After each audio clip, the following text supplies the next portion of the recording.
Thank you so much, thank you so much. আপনারা সবাই আমার জন্মদিনে এলেন। Thanks everyone.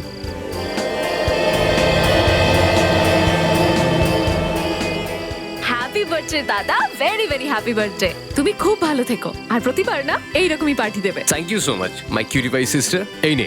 ঋত্বিক, আগে আমাকে, আমি বড় তাই। তা তুমি ঠিক বলেছো। আচ্ছা তাহলে এর পরেরটা আমার। আহা। দাদার পরে বৌদির নাম্বার। মায়া বৌদি কোথায়? বৌদি কোথায়? কোথায় গেল? একটু আগে তো এখানেই দাঁড়িয়েছিল।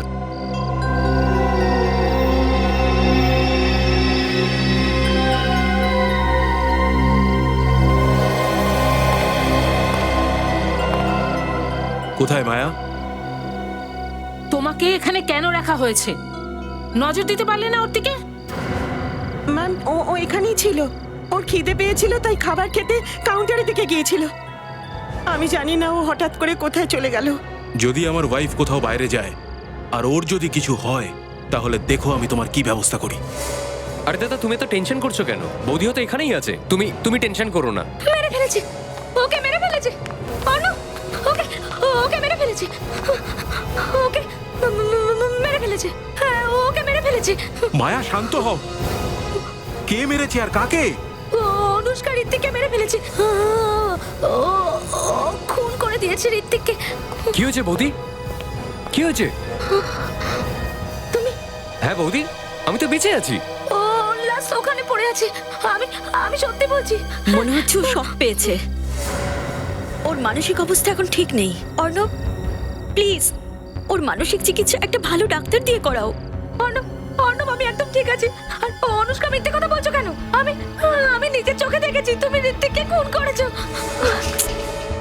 তুমি তুমি এই গান দিয়েই ওকে মেরেছো। তুমি খুন করেছো ঋত্বিককে। মায়া, কিছু হয়নি। এই সবটাই তোমার মনের ভুল। আমি কোনো ভুল করছি না। ওখানে ওখানেও লাশ পড়ে আছে। তুমি আমার সাথে চলো, আমি তোমাকে দেখাচ্ছি। এসো অর্ণব, ওখানে পড়ে আছে। এসো তুমি এইখানে, আমার কথা বিশ্বাস করো। ওখানেই আছে।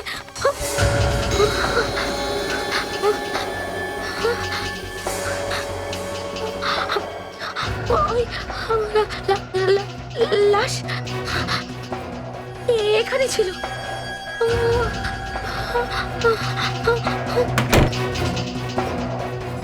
এমন একটা দিনে তোমার এরকম নাটক করার কি দরকার ছিল?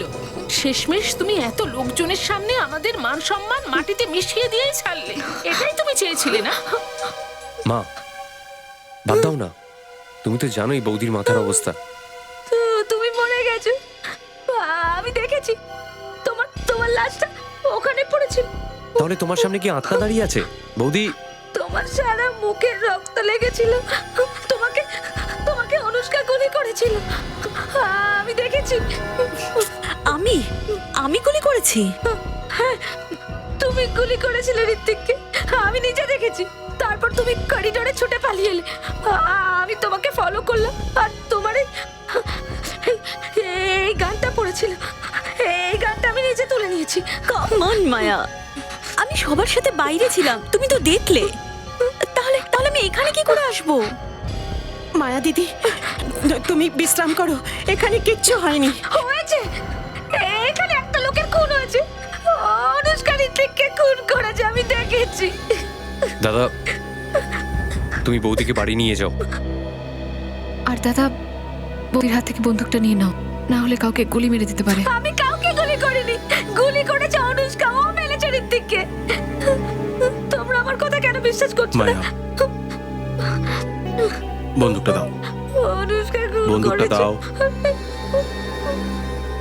ব্যাস, অনেক হয়েছে। হ্যাঁ, এবার চলো। তোমাকে যেতে বলেছি আমি।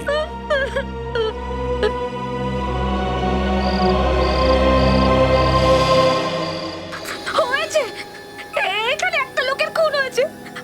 অনুষ্কা ঋত্বিককে খুন করেছে, আমি দেখেছি।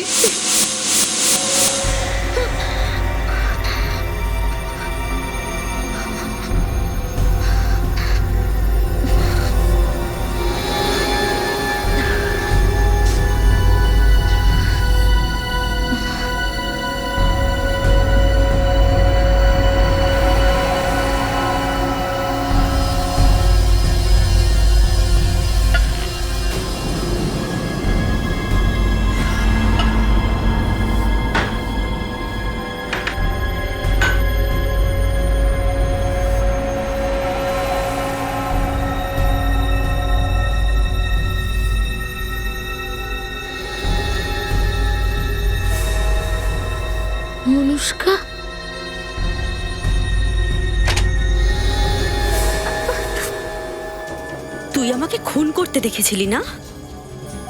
এখন তুইও বাঁচবি না,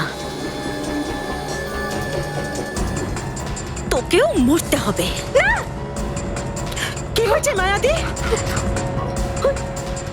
মেরে ফেলবে, আমাকে মেরে ফেলবে। কি হয়েছে মায়া? কি হয়েছে? কি হয়েছে মায়া? আমি জানি না দাদা, ও হঠাৎ করে ও চিৎকার করতে শুরু করলো যে ওকে নাকি কেউ মারতে চাইছে। কি মারতে চায় মায়া? ও এখানে দাঁড়িয়ে আছে, ও অনুষ্কা, ও আমাকে মেরে ফেলবে।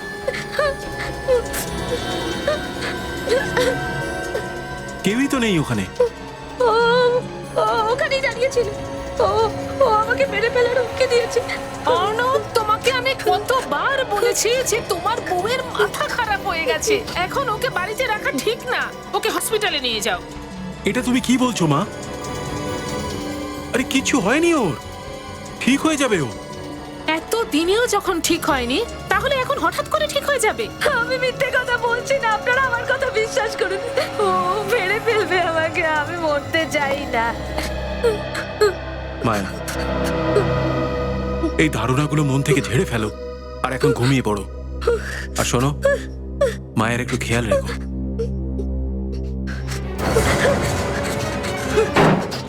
মায়া, মায়া, বৌদি।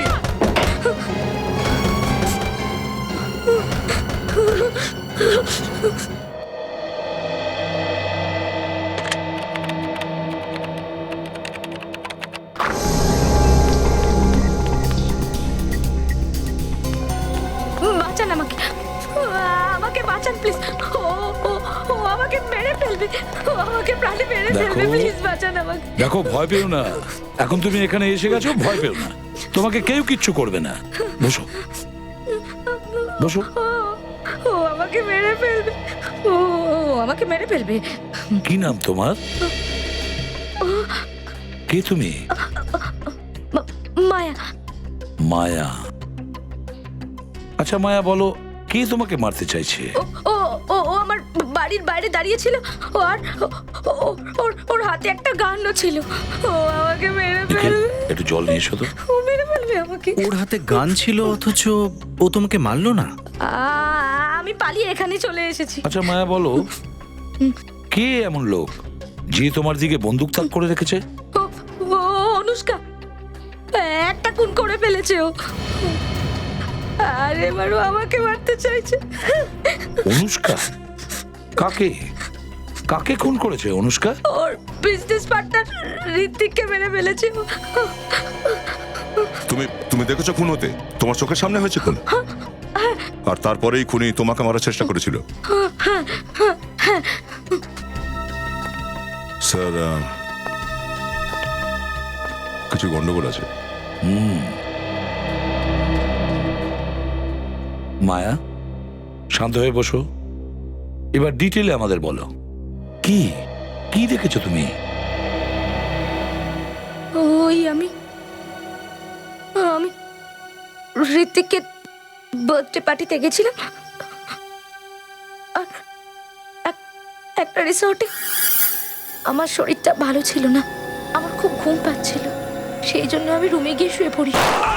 যেই গুলি চালার আওয়াজ পাই, আমি আরো ভয় পেয়ে যাই। আমার মাথাটা ঘুরছিল, পরিষ্কার করে কিছু দেখতে পাচ্ছিলাম না। আমি আরো ভয় পেয়ে যাই, কারণ গুলি চলার সাথে সাথে একজন লোকের চেঁচানোর আওয়াজও পাই। যেই আমি চোখটা খুলি আর দেখার চেষ্টা করি, আমি আরো ভয় পেয়ে যাই। আমি কিছু বুঝতেই পারছিলাম না যে আমি ওখানে কি করছি। যেই আমি দরজার কাছে পৌঁছই, ঋত্বিক, মানে ঋত্বিকের লাশ পড়েছিল। তখন আমি সবকিছু পরিষ্কার করে দেখতে পাচ্ছিলাম, সেই জন্য আমি ঋত্বিককে ওর জামা দেখে চিনতে পারি, কারণ ওর সারা মুখে রক্ত লেগেছিল। সেই জন্য আমি সাহায্যের জন্য বাইরে চলে আসি। ওটা তো অনুষ্কা। অনুষ্কা, দাঁড়া অনুষ্কা।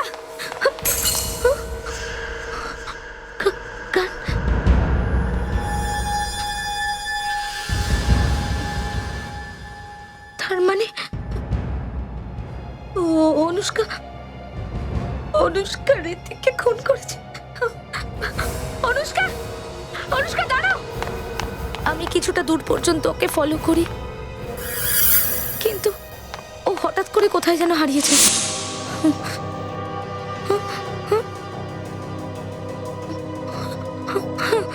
হ্যাঁ স্যার। একটা লোক দুটো জায়গায়, একটা ঋত্বিক সে যাকে তুমি তোমার ঘরে মৃত অবস্থায় দেখেছো, আর দ্বিতীয় ঋত্বিক সে পার্টিতে জীবিত। হ্যাঁ স্যার, আমি আমি ঋতিককে মরতে দেখেছি, কিন্তু কেউ আমার কথা বিশ্বাসই করছে না স্যার। মায়া, তোমার শরীরটা খারাপ লাগছে, কোনো ওষুধ জাতীয় কিছু খাচ্ছ তুমি? ওষুধ ওষুধ তো আমি রোজ খাই। কি ধরনের ওষুধ? জানি না, কিন্তু রোজ খেতে হয় আমাকে।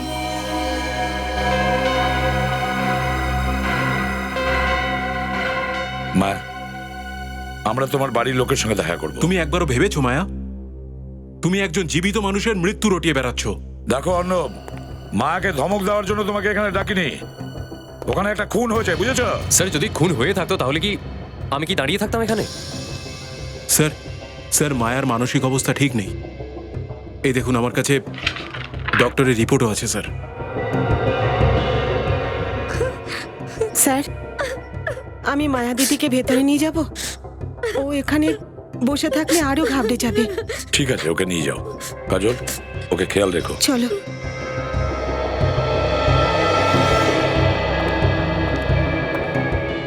তাহলে বলো, মায়া ঘরে গিয়েছিল কি না? স্যার, গিয়েছিল হয়তো, কিন্তু আমরা কি করে জানবো? যদিও অর্ণবদা বৌদিকে নিজেই খুঁজছিল। তোমরাও তো খুঁজছিলে না? না না, এরা দুজন নিজেদের মধ্যে ঝগড়া করছিল। ঝগড়া তো চলছিলই, মানে তো এটা নয় যে ও যা খুশি বলবে আর এরকম অভিযোগ করবে। কি ব্যাপার নিয়ে ঝগড়া হচ্ছিল তোমাদের মধ্যে? ওই ঋত্বিক আমার থেকে কিছু টাকা নিয়েছিল, এখনো পর্যন্ত ফেরত দেয়নি, তাই এই নিয়ে আমাদের মধ্যে ঝগড়া হয়েছিল। তুমিও তো গিয়েছিলে মায়ার বাড়িতে ওকে মারার জন্য? না স্যার, ও মিথ্যে কথা বলছে। আমি তখন স্টুডিওতে ছিলাম। কোনো প্রমাণ আছে?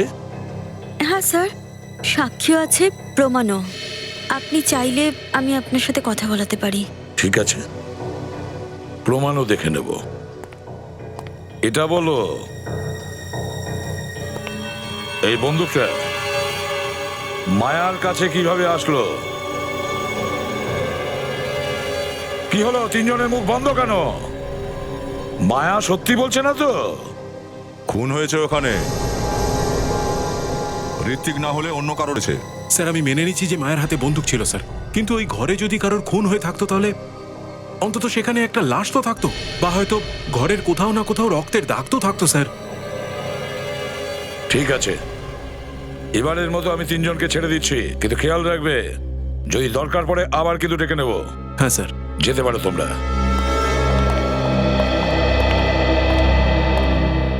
স্যার, কিছু না কিছু তো হয়েছে এই ঘরে। হ্যাঁ, বিশেষ কিছু তো একটা হয়েছে। মনে হচ্ছে মায়ার কথার মধ্যে সত্যি আছে, কিন্তু এটা বুঝতে পারছি না এই বন্দুকটা মায়ার কাছে আসলো কোথা থেকে।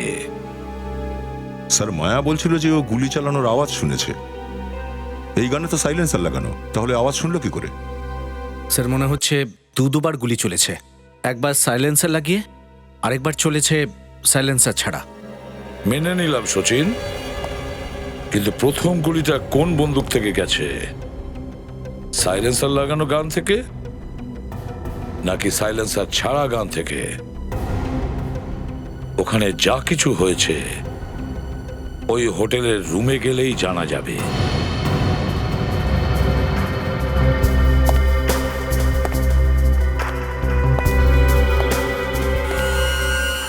এই দেখো, গুলিটা এখানে লেগেছিল।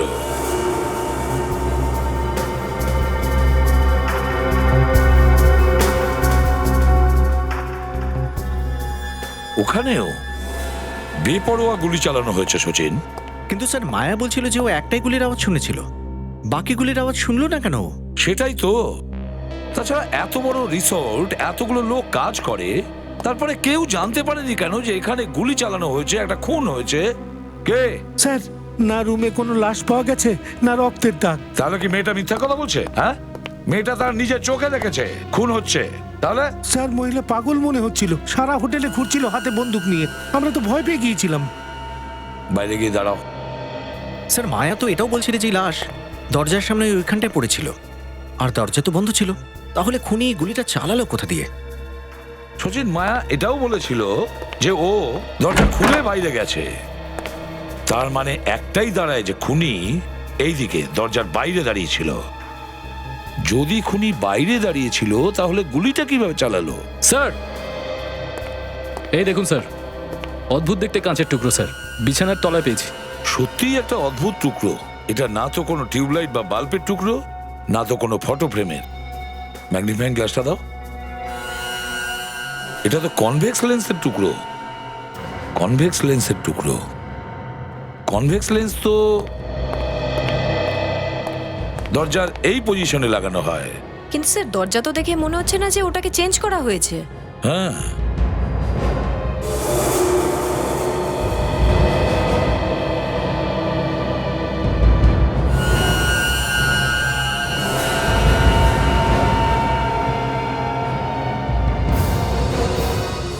কাজল, না শুধু লেন্স চেঞ্জ করা হয়েছে, বরং দরজাটা চেঞ্জ করা হয়েছে। দরজা পাল্টানো হয়েছে? হ্যাঁ, দরজা পাল্টানো হয়েছে। এদিকে এসো। এই রুমের দরজা কে পাল্টেছে? স্যার, রিসোর্টে মেরামতের কাজ চলছে, হয়তো কেউ পাল্টে দিয়েছে। কাজ চলছে, কেউ পাল্টে দিয়েছে। কিন্তু ওটা ছিল একটা বড় পুরনো দরজা। সচিন, একটা কাজ করো, তুমি আর কাজল যাও, দেখো গিয়ে কোনো বড় দরজা আছে কিনা। স্যার, হ্যাঁ স্যার, একটা কথা তো বুঝেছি, গুলি পি হোল থেকে চলেছে, দরজাও ভেতর থেকে বন্ধ ছিল। তাহলে লাশ কি করে গায়েব হয়ে গেল স্যার? হ্যাঁ, গুলিটা বাইরে থেকে চালানো হয়েছে আর দরজাটা ভেতর থেকে বন্ধ ছিল। তাহলে লাশটাকে এখান থেকে সরিয়ে নেওয়া হলো কি করে? ও,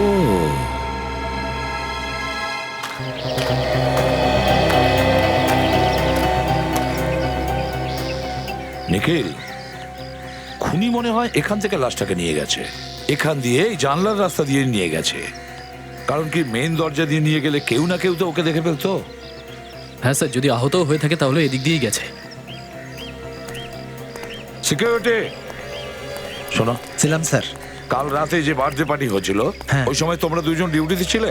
হ্যাঁ স্যার, আমরাই ছিলাম। কাল রাতে তোমরা দুজন কি কোনো আহত লোককে এখান থেকে পালাতে দেখেছিলে, বা কাউকে কোনো ভারী জিনিস বয়ে নিয়ে যেতে? আমি বলতে চাইছি কোনো লাশ টাশ জাতীয়। না স্যার, আমরা দেখিনি। একদম করে উত্তর দেবে না, ভাবনা চিন্তা না করে ঠিক করে বলো। মনে করো, বলো, কিছু দেখেছিলে? স্যার, আমার পুরো মনে আছে, পার্টি শেষ হওয়া পর্যন্ত এখান থেকে কেউ যায়নি। কোনো গাড়িকে যেতে দেখেছিলে এখান থেকে? হ্যাঁ স্যার, গাড়ি গিয়েছিল এখান দিয়ে। গিয়েছিল? কোন গাড়ি? স্যার, ওই যে দুটো টেম্পো আছে না, ওর মধ্যে একটা টেম্পো গেছিল। কোন গাড়িটা? স্যার, এইটা। এ কি সবসময় যাতায়াত করে? হ্যাঁ স্যার, রিসোর্ট থেকে টাউন আর টাউন থেকে রিসোর্ট রোজই আসা যাওয়া করে। চাবিটা দাও তো। স্যার, চাবি তো ড্রাইভারের কাছে। তাহলে তাড়াতাড়ি ওকে ডাকো। ড্রাইভার তো সকাল থেকে নেই স্যার। ড্রাইভার সকাল থেকে নেই মানে? কাউকে কিছু না বলে হঠাৎ চলে গেল? নিখিল, খোলো গাড়ির দরজাটা।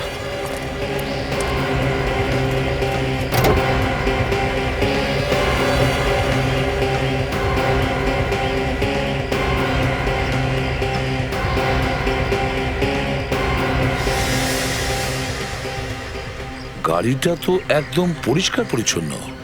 স্যার, ড্রাইভার কিছু না জিজ্ঞেস করেই গাড়ি ধুয়ে ফেলেছিল, এই জন্য ম্যানেজমেন্ট ওকে অনেক কথা শুনিয়েছে স্যার। জিজ্ঞাসা না করেও গাড়ি পরিষ্কার করেছিল? হ্যাঁ।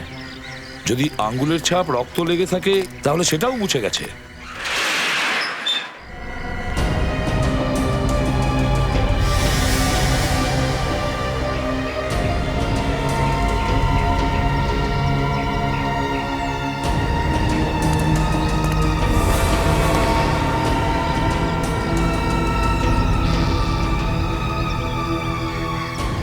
টায়ারে দেখছি কাদা লেগে আছে।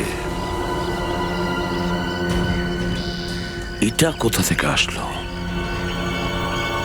এটার একটাই মানে, গাড়িটা এমন জায়গায় গিয়েছিল যেখানে এই ধরনের মাটি পাওয়া যায়।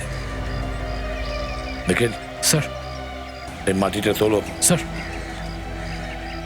লাশ এই গাড়িতে করেই নিয়ে যাওয়া হয়েছিল, কিন্তু কোথায় নিয়ে গেছে সেটা তো এই মাটিই বলে দেবে। আচ্ছা দাদা, একটু শুনুন। বলুন। আচ্ছা এটা বলুন যে এই হোটেলের পুরনো ফার্নিচারগুলো কোথায় রাখা হয়? এই হোটেলের পুরনো ফার্নিচার এখানে রাখা হয়েছে।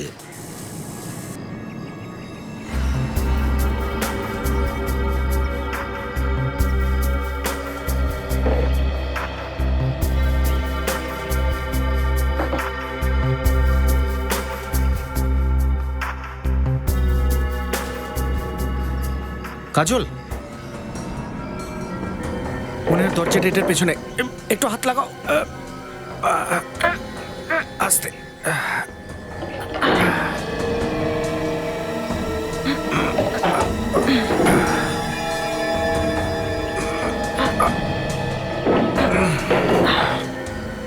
এই দেখো।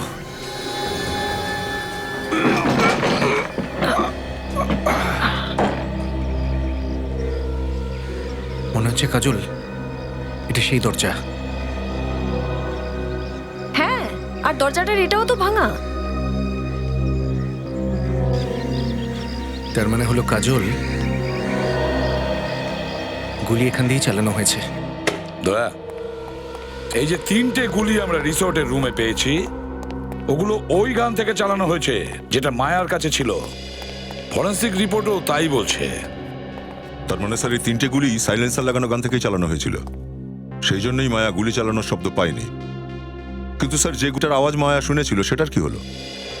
সত্যি যদি খুন হয়ে থাকে যেটা মায়া দেখেছে, তাহলে গুলিটা এখনো লাশের ভেতরেই থাকবে। কিন্তু স্যার লাশটা আছে কোথায়? খুনিকে তো ওখান থেকে লাশ নিয়ে যেতে কেউ দেখেও নি। হ্যাঁ, কথাটা তো ঠিকই। অনেক বড় প্ল্যান করে এই কাজটা করা হয়েছে। না হলে অনুষ্কা ঋত্বিকের মতন একই জামা কাপড় কেউ কেন পরবে? হ্যাঁ স্যার, আর এসব এই জন্যই করা হয়েছিল যাতে মায়া কোনোভাবে এই খুনটা হতে দেখে আর ওর মাথাটা আরো গন্ডগোল হয়ে যায়। কিন্তু স্যার, কেউ মায়াকে পাগল কেন করতে চাইছে?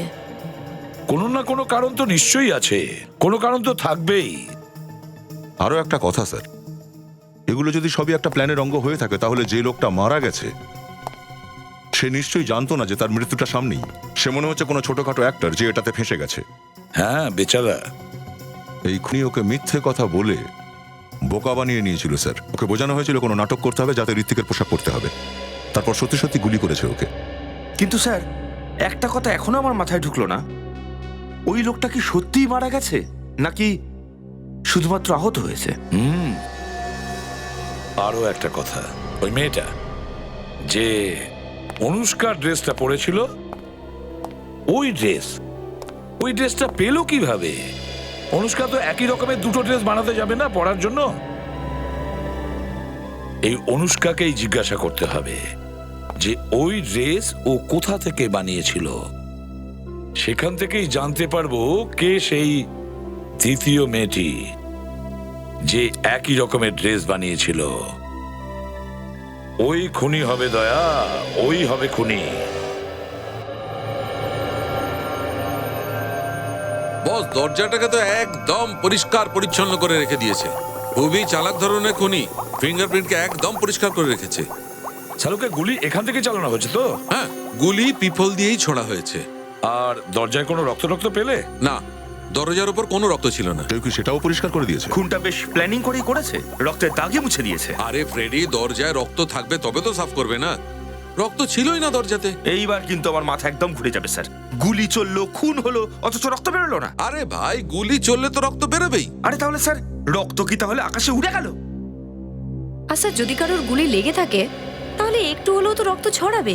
অল্প বিস্তর রক্ত তো ছিটকাতেই পারে, কিন্তু এই দরজার ওপর একটু রক্ত ছিল না। রক্ত থাকলে তো কেমিক্যাল ঢাললেই দেখা যাবে না। তো তাহলে এখন এটা বলা খুব মুশকিল যে সত্যি সত্যি কারোর খুন হয়েছে আদৌ কিনা। ঠিক বলেছো দা, খুবই মুশকিল। আর হ্যাঁ বস, এই যে 3টে গুলি পাওয়া গেছে না ওই ঘরটার ভেতর থেকে, এই 3টে গুলির মধ্যে একটু রক্ত লেগেছিল না। ঠিক আছে, ধরে নিলাম যে গুলি এখান থেকে চালানো হয়েছে। যে লোকটা এটা দিয়ে দরজার এপাশে দাঁড়িয়ে বাইরেটা দেখছিল গুলি চললেই তো ওর মাথার খুলি ভেঙে চুরমার হয়ে যেত।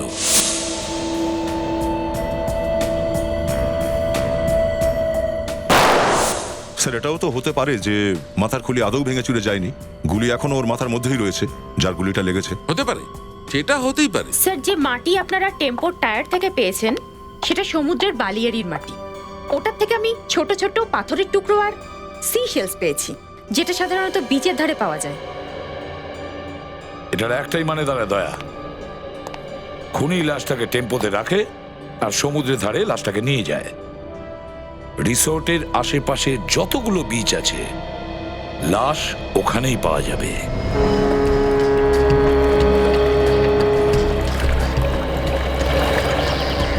সচিন, রিসোর্টের আশেপাশে এই একটাই খাড়ি, আর ওই গাড়িটা এই পর্যন্ত এসেছিল এইখানে। এ দেখো, দেখতে পাচ্ছ?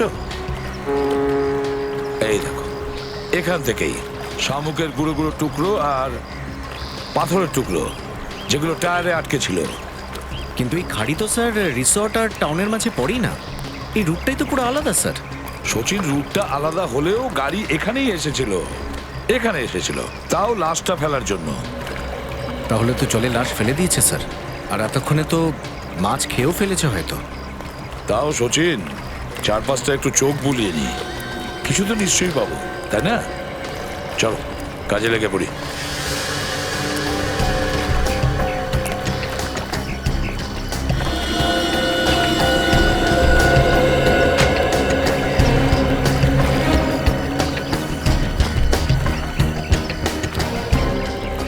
কিছু পেলে সচিন? কিছু না স্যার।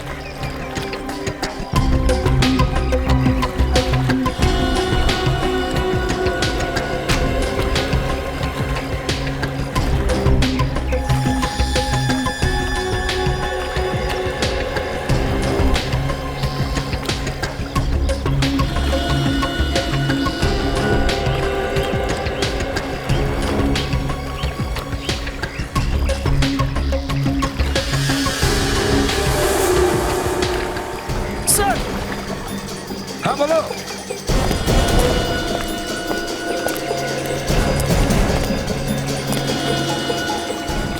মাই গড, লাশ! এটাকে উল্টাও তো।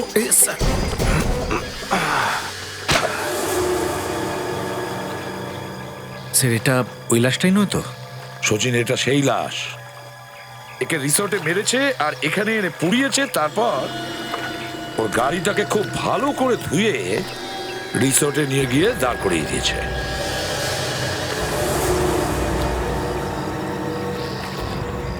স্যার। হ্যাঁ সচিন, এই দেখুন স্যার। এটা কি? এটা তো গলানো লোহার টুকরো মনে হচ্ছে। কিন্তু এটা কি হতে পারে স্যার? সচিন, এটা এখানে আছে মানে এর থেকে নিশ্চয়ই কোনো বড় প্রমাণ পাওয়া যাবে। কিছু না কিছু তো প্রমাণ পাবোই। দয়ের মুখটা তো একদম পুড়ে খাক হয়ে গেছিল, কিন্তু এর খুলিটা ঠিক আছে। এই জন্য আমি এই খুলিটার 4 দিক থেকে এক্সরে নিয়েছি, আর বাকি কাজ এই আমাদের বেচারা কম্পিউটার ভাই সাহেব করে দিয়েছে। এ বলে দিয়েছে যে এই লোকটি দেখতে কেমন ছিল। এই দেখো,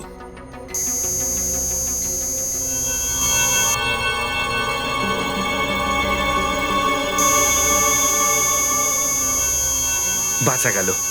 এবার তো মায়ার পরিবারের মধ্যে কেউ নিশ্চয়ই ওকে চিনতে পারবে। আর যদি চিনতে না পারে তাহলে? না চিনতে পারলে তাহলে আমি তো ভেবেছিলাম যে কেস বুঝি এখানেই শেষ। গন্ডগোল হতেই পারে ফ্রেডি। যদি পরিবারের কেউ ওই ব্যাপারটায় যুক্ত হয়ে থাকে আর সে জানতে পারে যে আমরা লাশটা পেয়ে গেছি, তাহলে হয়তো এই মায়ার জীবনও বিপন্ন হতে পারে। কিন্তু স্যার, এই লোকটার সম্বন্ধে তো জিজ্ঞাসাবাদ করতেই হবে, যে লোকটাকে আরো ঋত্বিকের মতন জামা কাপড় কেন পরেছিল। দেখো ভাই, আমি তোমাদের এইটুকু বলতে পারি যে এই লোকটির বয়স 35 থেকে 40 বছর ছিল। আর কিছু জানা গেল ডক্টর সালুক? হ্যাঁ দয়া, এই লোকটির হাতের কবজির মানে রিস্টের হাড় ভাঙা ছিল। এ দেখো, আর এতে প্লাস্টার লেগে আছে। প্লাস্টার লাগানো আছে? তার মানে হাতের হাড় খুব রিসেন্টলি ভেঙেছে। ঠিক বলেছো। তাহলে কোনো হসপিটালে গিয়ে নিশ্চয়ই ও প্লাস্টার করিয়েছে। এই হসপিটাল তো আমরা খুঁজে বের করতে পারি। হ্যাঁ স্যার, এই লোকটার মাথা থেকে যে গুলি পাওয়া গেছে সেটা এই গান থেকে চলেনি। আর যে গলানো লোহার টুকরো আপনারা পেয়েছেন সেটা অ্যাকচুয়ালি একটা গান ছিল। আচ্ছা, মানে ওই যে 3টে গুলি চলেছিল ওই রুমটায়, সেটা ওই গান থেকেই চলেছিল যেটা মায়ার কাছে ছিল, যাতে সাইলেন্সার লাগানো ছিল। সেই জন্যই ও গুলি চালানোর শব্দ শুনতে পায়নি। আর যে গান দিয়ে খুনটা করা হয়েছে সেটাকে গলিয়ে ফেলা হয়েছে, যার শব্দ মায়া শুনেছিল। কিন্তু বন্দুককে গলানো কিন্তু অত সহজ নয়। ঠিক বলেছো ফ্রেডি, একটা গানকে গলিয়ে ফেলা অত সহজ কাজ নয়। অনেক হাই টেম্পারেচার চাই, প্রায় 1530 ডিগ্রি টেম্পারেচার চাই, তবেই একটা বন্দুকের লোহা গলানো সম্ভব। আর দয়া, এই কাজটা কোনো একজন কামার বা ওয়েল্ডারই করতে পারে।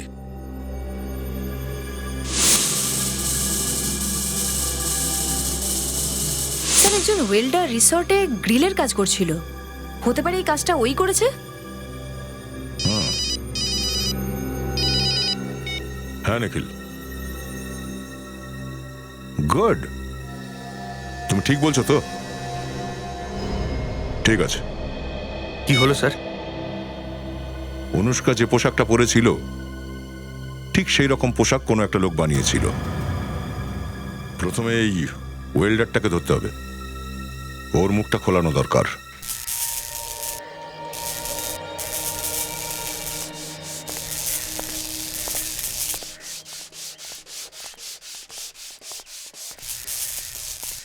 হ্যাঁ স্যার, তুমি যাও। ঠিক আছে।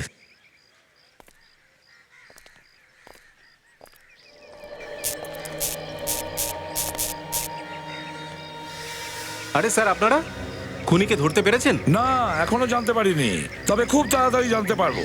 স্যার, খুনির ধরা পড়াটা উচিত। একটা কথা বলো, এই তোমাদের ওয়েল্ডিং এর যে রড আছে না, এর থেকে কত টেম্পারেচার বাইরে বেরোয়? জানি না স্যার, কিন্তু স্যার এসব জিজ্ঞেস করছেন কেন? না, একটা লোককে গলাতে হবে। বন্দুক? হ্যাঁ। কেমন বন্দুক? আমি কোনো বন্দুকের ব্যাপারে জানি না। সচিন, একটু বলে দাও গান। হ্যাঁ, এরা বলছে যে রাতে খুনটা হয়েছিল সেই রাতে তুই কারুর গান গলিয়েছিলি। হ্যাঁ, করেছিলাম। কার গান ছিল ওটা? জানি না স্যার। স্যার, কেউ আসার আগে এখানে একে আমাদের কামালটা দেখিয়েই দিই। ঠিক বলেছো কাজল। এটা কি করছেন স্যার আপনি? আরে স্যার, গুলি লেগে যাবে, গুলি লেগে যাবে স্যার। স্যার, গুলি চালাবেন না স্যার। এটা কি কি ওই লোকটার মতন এও মরে যাবে স্যার। স্যার, গুলি লেগে যাবে স্যার। মরে গেছি, মরে গেছি, আমি মরে গেছি, আমি মরে গেছি। বুঝতে পারলে গুলি কিভাবে চলে? গুলি না চালাতেই কেমন ব্যথা লাগলো ভেবে দেখো, তার কিরকম যন্ত্রণা হয়েছিল যার গায়ে গুলি লেগেছিল। বার্থডে পার্টিতে এসেছিল স্যার, বেশি বয়স ছিল না ওর, ছোটখাটো একটা মেয়ে স্যার। কে হতে পারে সেই মহিলা? কে হতে পারে? স্যার, পার্টির পরে একটা লোক ওর সঙ্গে কথা বলছিল আর জিজ্ঞেস করছিল যে মায়াকে তুমি একা কেন ছেড়ে দিয়েছো। তুমি চিনতে পারবে তাকে? হ্যাঁ স্যার।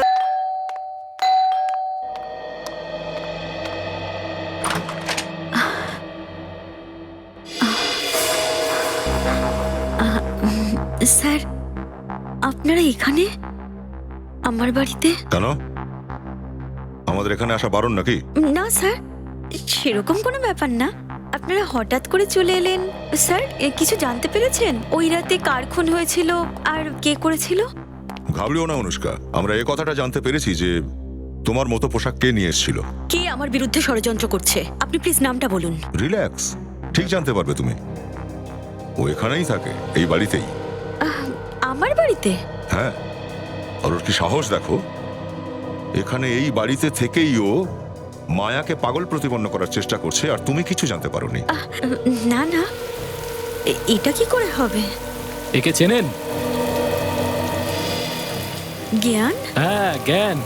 হ্যাঁ, ইনি আমার স্বামী। এ তোমার স্বামী নাকি? হ্যাঁ, কেন? অনুষ্কা দেখো, ওই রাতে হোটেলে একেই খুন করা হয়েছে।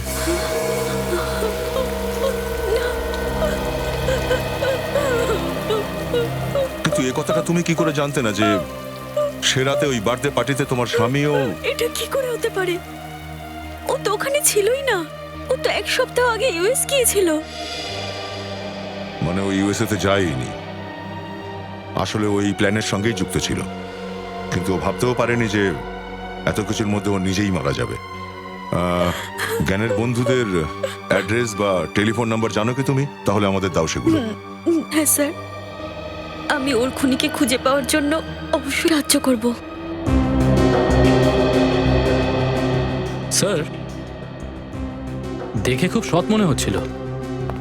কেউ বলবেই না যে এরকম কাজ করতে পারে বলে। হ্যাঁ নিখিল, কিছু মানুষ দেখে যা মনে হয় আসলে তা হয় না। যদি ওয়েল্ডার আমাদের না বলতো যে ওই মেয়েটা রিয়াই ছিল যে বন্দুক নিয়ে গেছিল ওর কাছে, তাহলে আমরা তো জানতেই পারতাম না ওর ব্যাপারে।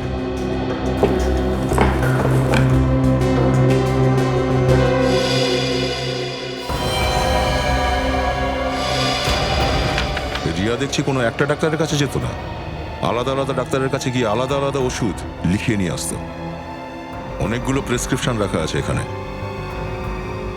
অনেক এদিক ওদিক আছে এই ওষুধগুলোর মধ্যে। স্যার, হতে পারে মায়াকে পাগল করার জন্য এরকম করছিল। কিন্তু রিয়া একজন নার্স, এসব কেন করছে? নিশ্চয়ই কেউ একজন আছে যে রিয়াকে দিয়ে এইসব করাচ্ছে। স্যার। হ্যাঁ নিখিল, এই দেখুন।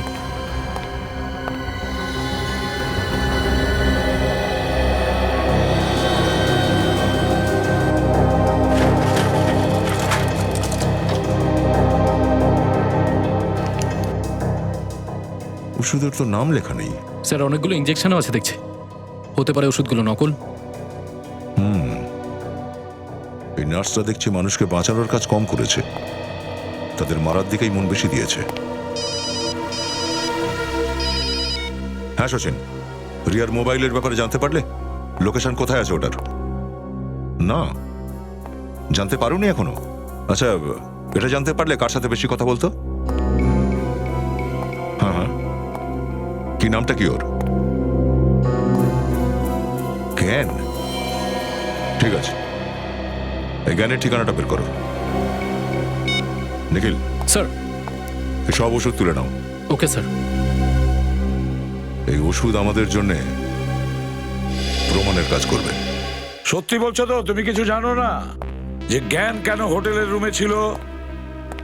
না স্যার, কিচ্ছু জানি না। জ্ঞান তো বলেছিল যে ও কোথাও 7 দিনের জন্য বাইরে যাচ্ছে ওর স্ত্রীর সঙ্গে, ভারতের বাইরে কোথাও। এই জ্ঞান তো তোমার বন্ধু ছিল? না স্যার। স্যার, যে হোটেলে জ্ঞান উঠেছিল তার ম্যানেজার এখনই আসছে। গুড। তার মানে ও সমস্ত প্ল্যান গোপন করে রেখেছিল, কাউকে কিছুই বলেনি আদৌ। তুমি হোটেলের ম্যানেজার তো? হ্যাঁ স্যার। স্যার, আমার নাম জয়রাম, আমি ট্রাইস্টার হোটেলের ম্যানেজার। বেশ, তাহলে তাড়াতাড়ি তুমি বলো জ্ঞানের ব্যাপারে কি জানো। এটা দেখুন স্যার, এটা ওই ট্যাক্সির বিল যে ট্যাক্সি হোটেলের ড্রাইভার জ্ঞানকে নিয়ে যেত। শক্তিনগর খাল? আপনি ড্রাইভারকে জিজ্ঞেস করেননি যে জ্ঞান ওখানে কি করতে যেত? করেছিলাম স্যার, কিন্তু ও কিছু জানে না। আচ্ছা, ওই জায়গাটা তো নিশ্চয়ই চেনে যেখানে ও জ্ঞানকে ছেড়েছিল। হ্যাঁ, সেটাও নিশ্চয়ই জানতে পারে। ব্যাস, তাহলে ওখানে গেলেই জানা যাবে আসল রহস্যটা কি। ফ্যাক্টরি তো বন্ধ পড়ে আছে, এখানে ও কি করছিল? আরে আপনারা কারা? এখানে কেন এসেছেন? আমরা সিআইডি থেকে আসছি, কিছু জিজ্ঞাসা করার আছে। আমি তো কোনো দোষ করিনি। আচ্ছা, আপনার পরিচয়? হর্ষবর্ধন, এই কারখানার মালিক। হর্ষবর্ধন বাবু, এই ছবিটা দেখুন। আপনি এই লোকটাকে চেনেন? এটা তো জ্ঞানের ছবি। ওর কি হয়েছে? ওকে খুন করা হয়েছে। খুন? কে করেছে স্যার? সেটাই জানার চেষ্টা আমরাও করছি সবাই। আচ্ছা, আপনি জ্ঞানকে কিভাবে চিনলেন? স্যার, ও আমার ভাইজি মায়ার হাজবেন্ড। কি? মায়ার স্বামী? আপনি ঠিক বলছেন তো? মায়ার স্বামী কিন্তু অন্য কেউ, আর সে জীবিত। দেখুন স্যার, আপনাদের কোথাও ভুল হচ্ছে। ওই মায়ার হাজবেন্ড। ও আজকে আসবে বলেছিল সম্পত্তির কাগজপত্র নিতে। কোন সম্পত্তির কাগজপত্র? ওই যেটা মায়ার সম্পত্তি। আচ্ছা, তাহলে এইসব সম্পত্তির মামলা। হর্ষবর্ধন বাবু, আপনি আমাদের সঙ্গে বিউরো চলুন, সেখানে গেলেই সবকিছু পরিষ্কার হয়ে যাবে। অর্ণব, তুমি মায়ার হাজবেন্ড? তাহলে জ্ঞান কে? জ্ঞান? কে জ্ঞান? মায়ার হাজবেন্ড। আরে মায়ার হাজবেন্ড আমি আর আপনি কোথাকার আঙ্কেল? আমি তো আজকের আগে আপনাকে কখনো দেখিনি। বন্ধ করো এসব তোমরা নাটক। কি হচ্ছে এগুলো? এসব সম্পত্তি পাওয়ার লোক সবাই টাকার পিছনে পড়ে আছে। মায়াকে জোর করে পাগল করা হয়েছে যাতে কেউ ওর স্বামী সেজে ওর সম্পত্তি নিয়ে নিতে পারে। নিজেরাই দেখো।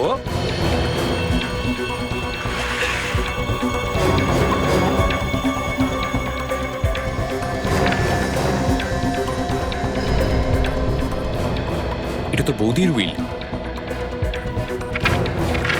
এই সব গন্ডগোল শুধু এই কারণেই হচ্ছে, এই সম্পত্তির কারণেই এই সব কিছু। কি লেখা আছে এতে?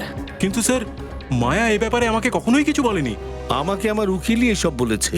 আর হঠাৎ একদিন জ্ঞান কোথাও থেকে এলো আর আমাকে বলল যে মায়ার শরীর খুব খারাপ আর আমি ওর হাজবেন্ড।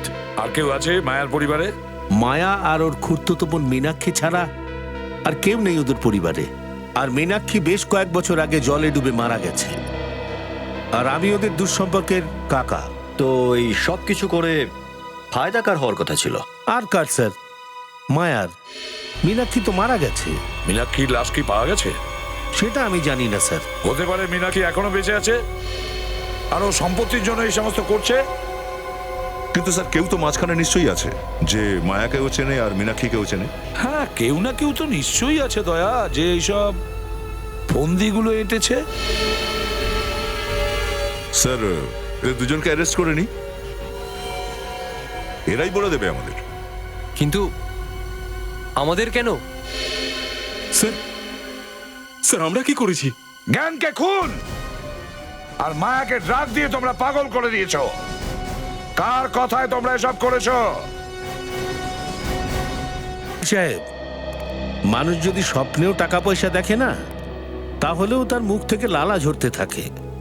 লোভীরা আমার ভাইজি মায়াকে পাগল করে দিয়েছে। কিন্তু তার জন্য তো ওরা শাস্তিও পেয়েছে, তাই না?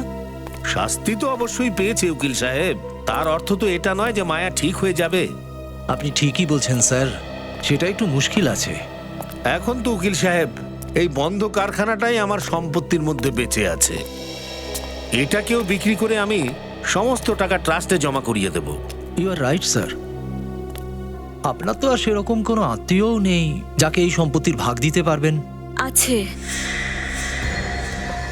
আমি হচ্ছে ওয়ারিশ।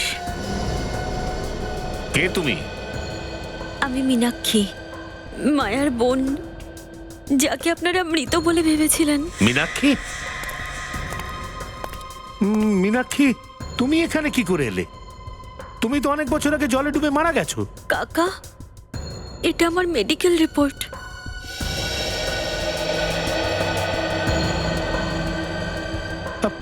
এতদিন সামনে আসোনি কেন? আমার কথা কেউ বিশ্বাস করবে না, তাই আমার ভয় করতো। হ্যাঁ, তোমার তো ভয় ছিলই। আমরা তো এটাই জিজ্ঞেস করছি, এতদিন তুমি কোথায় লুকিয়েছিলে আর কেন? সিআইডি? হ্যাঁ, সিআইডি। তুমি ভেবেছিলে ঋত্বিক আর অর্ণব গ্রেফতার হয়েছে, কেস খতম। এবার তুমি সবার সামনে প্রকাশ্যে আসতে পারবে। এখানে আসার রাস্তা আমরাই তৈরি করেছি। অনুষ্কা দেবী, আই এম সরি, মীনাক্ষী দেবী। চেয়েছিলাম তুমি নিজে এসে বলো যে সমস্ত সম্পত্তির মালিক আমি নিজে।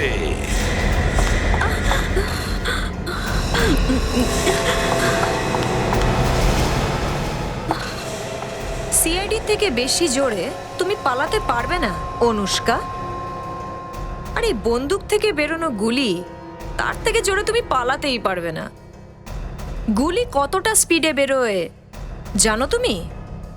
না। 1 সেকেন্ডে 900 কিলোমিটার। যখন এর স্পিডটাই জানো না, তাহলে পালালে কেন?